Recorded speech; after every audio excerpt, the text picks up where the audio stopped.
खौफनाक स्कूल की आत्मा, असली डरावनी कहानी। यह कहानी 3 दोस्तों रोहित, आकाश और सुनील की है, जिनकी एक रहस्यमयी और डरावनी यात्रा ने उनकी ज़िंदगी ही बदल डाली। उनके साहस और जिज्ञासा ने उन्हें एक ऐसे गांव और स्कूल की ओर खींच लिया, जहां सन्नाटा, रहस्यमयता और भूतिया घटनाएं हर रात दस्तक दिया करती थीं। यह कहानी सच्ची घटना पर आधारित है, जिसमें भय, रोमांच और इंसानियत का ढेर सारा मेल है। तीनों दोस्त एक पुरानी जीप से उत्तर भारत के किसी गांव में पहुंचे। उनके मन में एडवेंचर की ख्वाहिश थी, मगर गांव के सन्नाटे ने उनकी हिम्मत को ही चुनौती दे दी। गांव का माहौल कुछ अजीब था, जैसे वहां का हर पत्ता भी किसी अनहोनी की गवाही दे रहा हो। गांव के बुजुर्गों ने सख्त हिदायत दी, यहाँ रात में बाहर कभी मत निकलना, स्कूल की इमारत के पास गलती से भी मत जाना।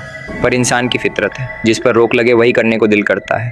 तीनों ने तय कर लिया, इस रहस्य का पर्दाफाश करेंगे। रात के समय गांव में वैसे भी सन्नाटा बिखर जाता है, लेकिन उस रात अजीब सी ठंडक और सिहरन थी। तीनों ने कमर कसी और टॉर्च लेकर पुराने स्कूल भवन की ओर बढ़े। वहां ऊंचे ऊंचे घास, टूटी फूटी खिड़कियां और जाले लटक रहे थे। अचानक दूर से लाइट का हल्का सा संकेत दिखा, जैसे कोई कमरे में है। वे डरते डरते स्कूल में घुसे। अंदर एक अजीब सी गंध थी, जैसे रोशन मोमबत्तियों और गीली दीवारों की मिलीजुली गंध। वे आगे बढ़े तो दीवारों पर रक्त रंजित चित्र दिखाई देने लगे। भूरे पेंट या खून से बने हुए चेहरे, हाथ और अनगिनत आंखें। एक कोने में धीमी फुसफुसाहट, कौन है वहाँ? उनका दिल तेज धड़कने लगा, पर जिज्ञासा और डर ने कदम रोकने नहीं दिया। वो आवाज़ स्कूल के तहखाने में गायब हो गई थी और उन्होंने किसी अदृश्य शक्ति से खींचते महसूस किया। तहखाने की सीढ़ियां नीचे जाती थीं, जहां हमेशा अंधेरा रहता था। पर उस दिन अजीब बात यह थी कि वहां मोमबत्तियां जल रही थीं। बीचों बीच एक लकड़ी का बक्सा और उसके चारों ओर सिंदूर से बनी एक मंडल थी। जैसे ही तीनों ने उस मंडल के पास कदम रखा, बक्सा अपने आप खुल गया। बक्से से काले धुएं जैसी धुंधली आकृति बाहर निकलने लगी।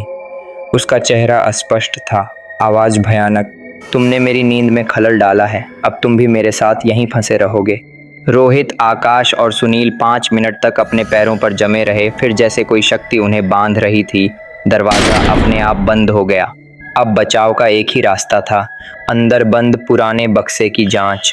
उसमें एक चिट्ठी जैसी डायरी मिली, जिसमें एक तंत्र मंत्र लिखा था। रोहित ने डरते डरते वह मंत्र पढ़ा। जैसे ही मंत्र पूरा हुआ, कमरे का तापमान अचानक बढ़ गया, बिजली सी चमकी और आत्मा की चीख हवा में गूंज उठी। अगले कुछ सेकंड में आत्मा गायब और तहखाने का दरवाज़ा अपने आप खुल गया। तीनों दोस्त बिना पीछे देखे भागे। भागते हुए वे गांव की सीमाओं से बाहर निकल आए। वे दहशत में थे मगर जिंदा थे। जो कुछ हमने देखा वो किसी को मत बताना, रोहित बोला। उस दिन के बाद से उनके व्यवहार, सोच और आत्मविश्वास में आश्चर्यजनक बदलाव आया।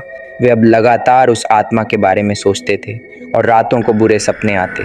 ओवर टाइम वे समझ गए थे कि उनका डर असली था, कुछ ऐसा जिसे शब्दों में बयां करना भी नामुमकिन था। कुछ महीनों बाद रोहित के मन में फिर से गांव लौटने और पूरी सच्चाई जानने का विचार आया। सुनील और आकाश ने भी साथ जाने की हिम्मत दिखाई। इस बार वे कंबल, खाने पीने का सामान, कैमरा और रिकॉर्डिंग डिवाइस साथ लेकर ग्रामीणों से मिले। गांव के एक बुजुर्ग ने एक भयावह कहानी सुनाई। बहुत साल पहले यहाँ एक अध्यापक रहते थे, बड़े विद्वान लेकिन अंधविश्वासी भी। वे तांत्रिक विद्या सीखने लगे। एक रात गलत प्रयोग करते हुए वे खुद ही उसी स्कूल में मारे गए। कहा जाता है उनकी आत्मा आज तक वहाँ बंधी है। यह रहस्य जान के तीनों ने तय किया कि आत्मा को मुक्ति दिलाएंगे। वे उसी तहखाने में फिर गए और देखा, बक्से के नीचे एक गोल तांत्रिक ताबीज़ रखा था, जिस पर कुछ मंत्र खुदे हुए थे। उन्होंने वह ताबीज़ निकाला और समीप के मंदिर में पंडित जी से मिलाकर ताबीज़ को विधिवत जलाया। जैसे ही ताबीज़ जलाया, गांव के वातावरण में बदलाव दिखने लगा। शाम होते ही उमस खत्म, हवाओं में शांति और डरावने सपनों का सिलसिला रुक गया। गांव वाले अब आराम से सो सकते थे। तीनों दोस्तों को गांव वालों ने बहुत धन्यवाद दिया। जाने अनजाने वे गांव के हीरो बन गए। कुछ समय बाद रोहित को अजीब सपने आने लगे। एक रात उसने महसूस किया कि कोई और राज अभी बाकी है। उसने दोनों दोस्तों को सुनाई, शायद कोई और तहखाना है जिसमें असली स्रोत छिपा है। तीनों तीसरी बार गांव गए। इस बार एक बुजुर्ग महिला मिली, जिसने बताया कि स्कूल के नीचे और गहराई में एक रहस्यमयी तहखाना है, जिसे कभी किसी ने नहीं खोला। तीनों ने विद्यालय की फर्श को एक एक इंच खंगाला। एक टूटे फूटे दरवाजे के नीचे छिपा तहखाना मिला, जिसके अंदर उतरना डरावना था। नीचे उतरते ही भयानक गंध, अंधेरे की पहेली और भूतिया चित्र। यहाँ उन्हें एक विशाल बक्सा मिला। इसमें एक ताबीज़ और एक पुरानी किताब थी। किताब में स्पष्ट लिखा था कि पूर्ण मुक्ति के लिए तंत्र मंत्र उच्चारण और ताबीज़ का नाश एक साथ करना ज़रूरी है। तीनों ने साहस करके मंत्र पढ़ा, ताबीज़ को आग में डाल दिया। अचानक तेज रोशनी हुई, हवा में किसी ने धन्यवाद कहा। उसके बाद गांव की आबो हवा ही बदल गई। माहौल आश्वस्त, लोग प्रसन्न। गांव में एक अजीब सा ठहराव था। तीनों दोस्तों ने बुरे सपने और भय को पीछे छोड़ते हुए एक नई शुरुआत की ठानी। जैसे ही वे लौटे, पूरे गांव की आबोहवा में परिवर्तन आ गया। आश्वस्त माहौल में गांव वाले अपनी चिंता भुला दिए थे और एक नई उमंग के साथ जीने लगे थे। हर किसी के चेहरे पर मुस्कान थी, जो गहरी रात के बाद आई उजाले की किरण की तरह थी। उनका यह अनुभव केवल एक डरावनी कहानी नहीं थी, बल्कि जीवन का एक गहरा सबक बन गया। उन्होंने देखा कि डर से सामना करना और सच्चाई के साथ अपने कदम बढ़ाना कैसे संभव है। यह समझ उनके लिए सबसे बड़ी शक्ति बन गई। उन्हें यह एहसास हुआ कि हिम्मत ही इंसानियत और सच्चाई की सबसे बड़ी जीत है। निर्णय लिया गया कि वे अपनी कहानी को लोगों के बीच साझा करेंगे। उन्होंने विचार किया कि उनकी दास्तान ने जो सीखा वह केवल उनके लिए नहीं बल्कि सभी के लिए महत्वपूर्ण है। अंधविश्वास की चादर को हटाने के लिए वे हिम्मत और साहस का परिचय देना चाहते थे। उनकी यह अनोखी पहल गांव के बच्चों और युवा पीढ़ी के लिए प्रेरणा का स्रोत बन गई। जैसे जैसे उन्होंने अपने अनुभवों को लिखना शुरू किया, कई और रहस्यमयी घटनाएं उनके सामने आईं।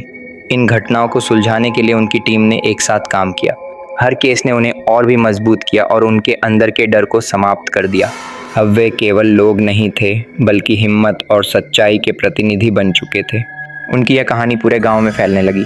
जहां एक ओर डर अपने आप में एक शिकंजा था, वहीं दूसरी ओर उनकी हिम्मत ने उसे तोड़कर सामने आने का रास्ता दिखाया।